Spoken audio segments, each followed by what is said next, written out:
Hello. Hi, I'm looking for Billy Mira. Is he there? This is Billy Mira. Oh, yeah.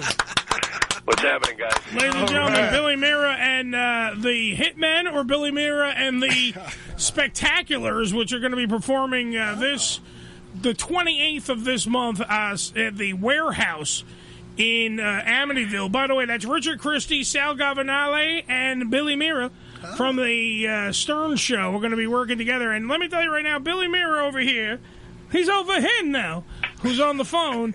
Billy is, if you can actually get a piece of Vegas and shove it into any auditorium, that's what Billy brings to the table. He's got impressions, comedy, music. You're one hell of a showman, sir. Wow. Thank you. So do you, don't get too excited. Do you, because I've seen you perform. You're, first off, for everyone sitting at home, he's a lot more lively when he's on stage. I'm just saying. When he's on this show, he's very subdued. Well, I'm listening to you. I'm kind of taking in what you're saying. Oh, well, no one's ever done that to us before. I'm sorry. No one's ever listened to us. So Billy Mira, by the way, Mirabilly, Billy Mira there. And you can, by the way, go to Billy Mira and thehitman.com to get further information about all the shows that Billy's doing, especially the one that's going to be at the Warehouse in Amityville with Sal and Richard from the Stern Show. I have to ask I have a whole bunch of shit I got to ask you. Number one, you were a fan of the Howard Stern Show first and foremost, and the first time you ever called into the show, you called as Ozzy to talk to Ozzy. I did. Right? Didn't you talk to Ozzy directly? Yeah, I thought I did the greatest Ozzy Osbourne impression at that time, and the Osbourne show was really hot, and I don't think there were many guys doing it. Matter of fact, there was nobody doing it at the time. And I called in, I want to do an impression of Ozzy Osbourne. And I heard Ozzy Osbourne, and so I called into the show, and I think John had picked up, and I started doing the impression. He put me right through. I didn't expect that. I didn't even expect to get through. And I got right through with Ozzy, and I think it was Kelly that were on. Mm-hmm. And I started doing the impression, and Howard, and so I go, Howard, it's an imposter that's in there right now. It's not really Ozzy. And Howard was like, that's not really a good impression. And Ozzy was kind of like, it's okay, it's all right. You're going to stutter a little bit more, And they were all laughing. But Howard, for some reason, hung up. I guess he didn't want to, insult Ozzy. Mm-hmm. And I was bummed out. And then that night, I went to a comedy club. This is talking about, I guess the stars lining up. And I run into Sal, but I didn't realize it at first. It was his cousin that was sitting next to him, who I had known, Tony Landolfi. And I kind of the guy was like, yo, you look all bummed out. I'm like, I got to tell you, man, I thought I did the greatest Ozzy impression. And I went, I called the show today. They put me through, and Howard hung up on me as soon as I got on the air. And Sal turned around, and I didn't know Sal at the time, and he says, you're the guy who did the Ozzy Osbourne impression? He goes, everybody was trying to find out who did that impression and why Howard hung up on him. So, because if you can prove to me it was you, I'll have you on the show within like 7 days.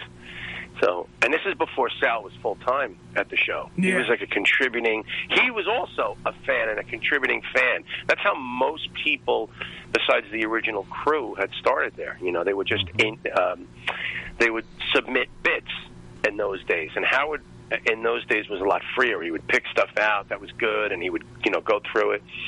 And we recorded this phone call with High Pitch Eric, me, myself, Joey Boots at the time, Casey, a bunch of people that were on the show at the time, and Sal. And it was a long bit, and it was playing a goof basically on High Pitch Eric that, that he basically called up Ozzy Osbourne and insulted him, and that he was going to get fired from the show. And it was like a real thing. He really thought this was true when he was talking to Ozzy. He was insulting me. I'm a bigger star than you, Ozzy. I get more chicks and all this other bullshit. And I was, at the time, Sharon Osbourne was sick, so now I started yelling at him, really thinking that, I'm going to call Howard Stern and let him know that, this asshole's calling me. And they played this big bit. So it was like 10-minute long bit, right? And I'm like, there's no way they're playing this. Like, because Sal recorded the whole thing. He orchestrated everything. Well, that week, I'm listening to the show, and I hear, Howard pause for a second, and he starts talking about Ozzy Osbourne, and he starts talking about this bit. And I'm like, this can't be the fucking bit, you know. And sure as shit, he plays the bit, and it was 10 minutes long, and it was like unheard of. And they were goofing on Eric, and then at the end, you know, everybody was like, you know, David Tell was in the studio, so it was a real trip for me at the time because, you know, I was up and coming comedian. I didn't really, you know, I hadn't done a lot at that point except for in the music industry. I was kind of like Richard, with a rock background, yeah, but not really a comedy background and a big broadcasting background. And Howard didn't only play it one day; he played it the second day, the next day, all in its entirety again. And then that's when everything started. Yeah, it was an amazing story. And he just, you know, to think that it goes to go from hanging up on me to I actually, you know, was in studio, which was surreal. A year later, sitting there with Howard, and then I would be a contributor. Character on the show for the next 5 or 6 years. Yeah, well, that's and thankfully that, you know, to Sal Governale. Yeah, you became an integral part of the program. I mean, you were multiple impressions when they couldn't get somebody like you did. You did David Lee Roth, and David Lee Roth that in 2005 when you guys took over the freaking show, right? Did David Lee Roth so much so that you convinced the press that David Lee Roth was there. Oh, yeah, it was amazing. That, you know, first of all, there was a lot that precipitated that. You know, we were doing all these bits that kind of were making fun of David Lee Roth. I was turning David Lee Roth into a character, and we were doing phony phone calls. And I was going on live with Howard. I would sit there not only as myself, but I would sit there in character as David Lee Roth, and Howard used to get a kick out of it because I would go back and forth sometimes as Ozzy, David Lee Roth, and so these bits were blowing up on the show. And next thing you know, when Howard announced that he was leaving, you know, brilliantly they came up with this idea, why don't I take over the show before Howard comes back from vacation live and play a whole prank on the whole Howard Stern audience of, you know, bazillion people at the time, that he had been fired and that, you know, early out of his contract. Yes. And that's what we did, and we created it brilliantly with Sal, Richard, Dan the Storm Parody Man. We all wrote all of these bits, and it you know, it was amazing to be. I literally to go in there, it was surreal. And I think it was a Monday morning or something, and sit, you know, and take over the show like you're doing right there. It was surreal because I was the guy. Did you sit when you did David Lee Roth? Were you doing David Lee Roth in Howard's chair? Yes. Oh, yes, my God. Yes, it was Howard's basically taking over, you know. It was, you know, taking over his time with David Lee Roth. Welcome to the Roth Show, you know, and it was on Free FM, baby. And, you know, it was like just basically playing a big prank on them. And I had to come up with hours of, you know, all of us did. We had to come up with hours of material. It was a lot of preparation. They recorded a phony announcement at the beginning of the show that they had, that Howard had been fired. From somebody from Infinity Broadcasting or something like that. I think it was Infinity. I don't know. Yeah, it was Infinity at the time, yeah. Yeah. And then it was all the bumpers, David Lee Roth bumpers, all the commercials. So there was like a week that went into the production crew, just basically coming up with all of this. And it sounded so real. Yeah. And I was taking calls. People were flipping out. I was taking calls from people all over the country. Howard called in. Robin called into the show. It was really, honestly, it was surreal. And you got to remember, this is before Instagram, Facebook, social media was huge at that time. It made every newspaper, Rolling Stone. I mean, it was all over the news, like within minutes. And it was crazy that Howard had been fired. And then literally, what was it? 4 years later, or whatever. What was the span when Howard started at Sirius? Well, it was just Sirius Radio at that point. Now, then the transition when David Lee Roth actually does take over the Howard Stern show area. Yeah. Well. Yeah, so the craziest thing for me was that now David, you got to remember, this guy, you know, I love David Lee Roth. I only do impressions of people I like, you know, that I could do. And I, you know, David Lee Roth was a huge influence on me growing up. And to hear him speaking about me on the Howard Stern show and then bringing me up on Free FM, his first 2 hours, he was live. He was talking about me. I was that's amazing. That's psychotic, really. Yeah, it was insane. Yeah. It was like he was on the Stern show. I mean, Artie Lang, I remember when David Lee Roth had made an appearance on the show, said my name and mentioned me, and I got a phone, Artie calls me up. He goes, "Do you believe that?" And I missed it for some reason. And he goes, "David Lee Roth was talking about you on there. That's got to be like a..." I go, "Are you serious?" And I went back and listened to the playbacks. I was like, holy shit. So for me, that was the mind-blowing part, to know all these rock stars like Sammy Hagar had reached out to me, and I did his Sammy and Friends show that he did with Michael Anthony and all of these other great artists. And I had become friends with all of these metal guys that I was inspired by for years. So for me, that was amazing. Well, but Dave, unfortunately, it didn't transfer his personality. Well, that's what I'm saying. How great was that your bullshit show of David Lee Roth was better than the actual David Lee Roth show? And that's what everybody said. It was like insane. They should have hired Mira just to go in. Oh, absolutely. I heard there were rumors that if he hadn't been fired, and I heard this from pretty good sources, that they were going to call me to go in and work with him. Oh, that would have been amazing. Forget about it. He didn't. I don't think he lasted a few months, unfortunately. No. But everything I had, which the crazier part was, everything I had predicted on my show, he did. My mock show, live in front of all these people. Yeah, he did a lot of that stuff. You got to remember, we were syndicated in how many cities as Howard. Mm-hmm. He wasn't. David Lee Roth wasn't syndicated in all those cities. No. And when I predicted that he was going to put sand in the studio, he was going to let the lights, he was going to open up the windows. He did everything we spoke about. Well, I always find this, because I've been in the radio business for like 2 decades now and everything, busting my ass, working in the business. I want to know who sat there in the fucking meeting and said, who we should get to replace Howard Stern, the king of all fucking media? David Lee Roth. Like, who thought that was a great idea? I'm going to tell you what I think. Please do. When you think about what I think, because David Lee Roth happens to be an extremely intelligent individual and actually has a wide range of knowledge. He's worldly, martial he can artist. Speak well. The problem is nobody wants to hear that David Lee Roth. Right. They don't want to hear the guy talking about, being an EMT, and they really want to laugh and be entertained. Yeah. And I think that's what it was. I think he needed a good year or two just to develop. You got to remember, this is a guy who never did.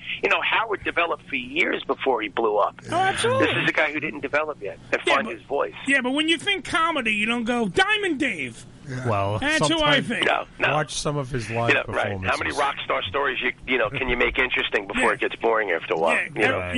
Every one of his stories. I was getting blown backstage at a Van Halen concert. I like this show. Yeah, exactly. But right, if I told you Panama was really a stripper in Florida, it was like he was like, and how many times you could tell that story? Yeah. All right. So.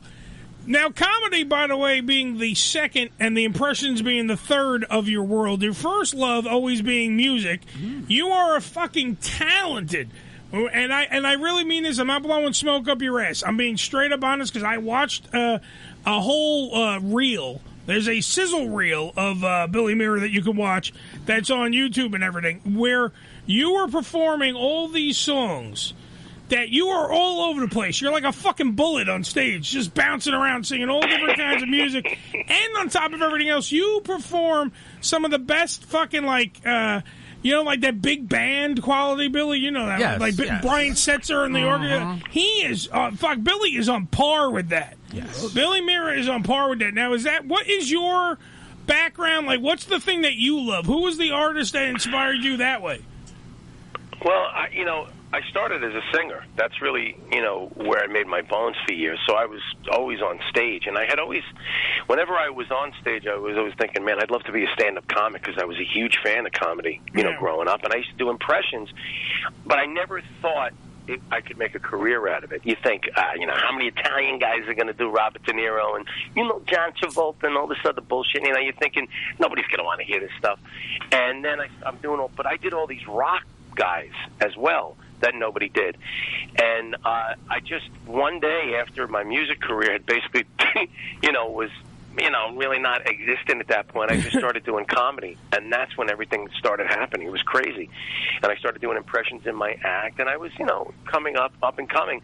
And then, of course, naturally, it was discovered by the Stern Show, and the rest is history. But it was insane. That was what I did for years, singing.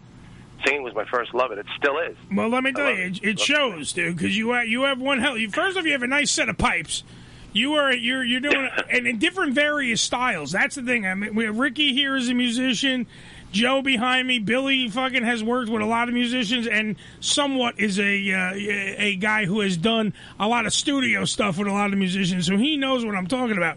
When you have different genres that are on stage, and you are hitting the mark on every single one of them, how do you not have a Vegas fucking show? Why did you stay over here and not go to the West Coast? Well, I did, and it's funny because I was out in Vegas for a couple of years, and I was doing a sports show on Fox Sports out there, and Fox 5 Television. We had and I did that for 2 years, and when that ended, I really shouldn't have been like. It was a show I had developed in the time when it was the wild, wild west of mixed martial arts, before the UFC had signed that big $700 million deal with Fox. Yeah, it was very hard to get news, except for a few websites, SureDog and Bloody Elbow and some of these websites.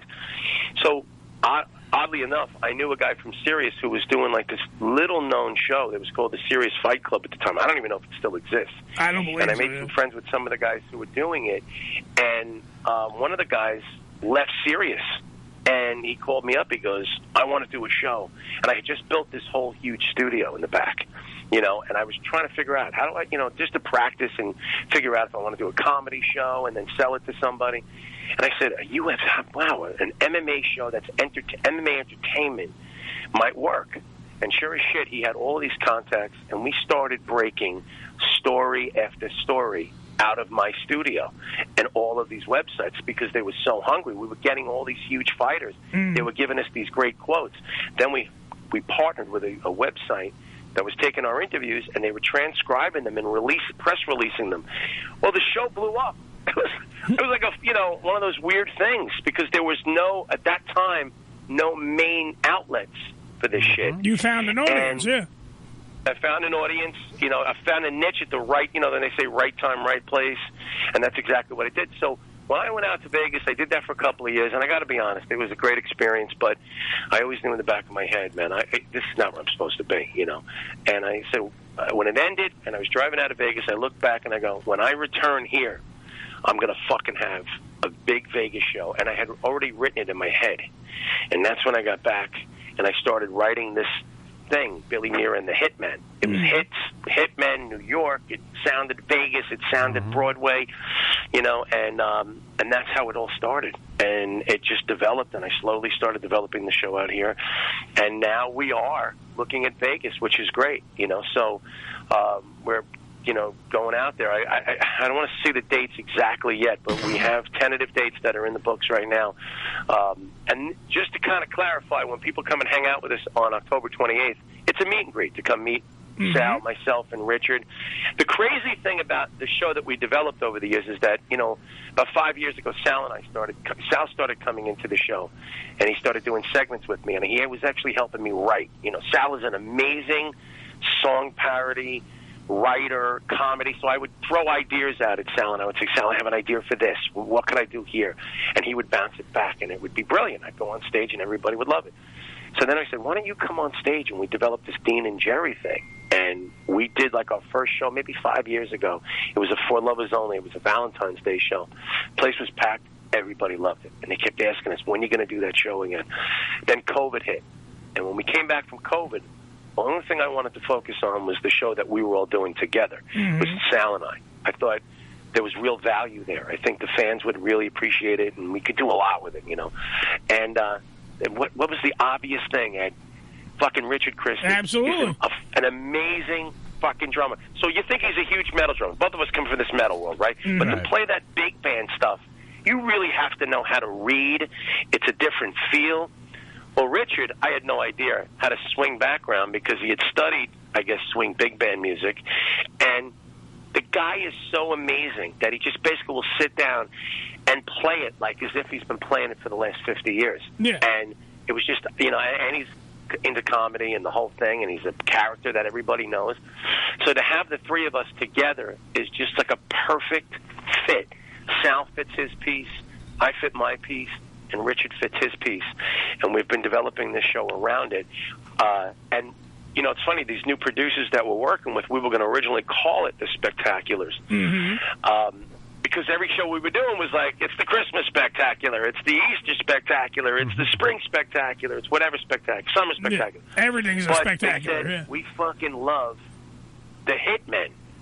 So they really want to take that idea and go with that and basically make it the three of us. So that's what we're looking at right now.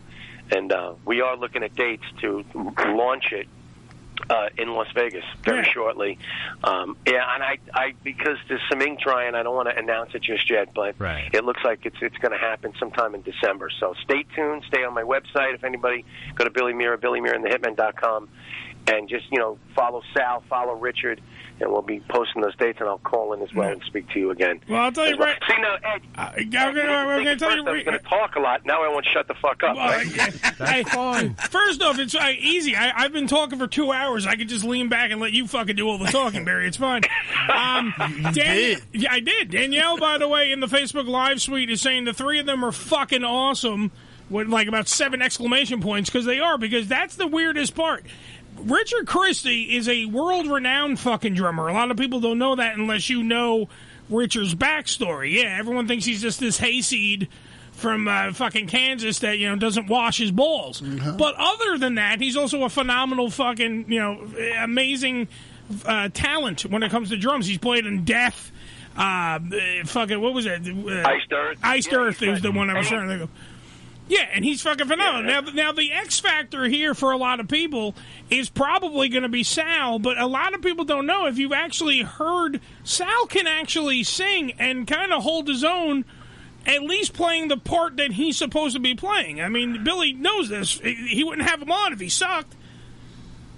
Well, and that's the thing.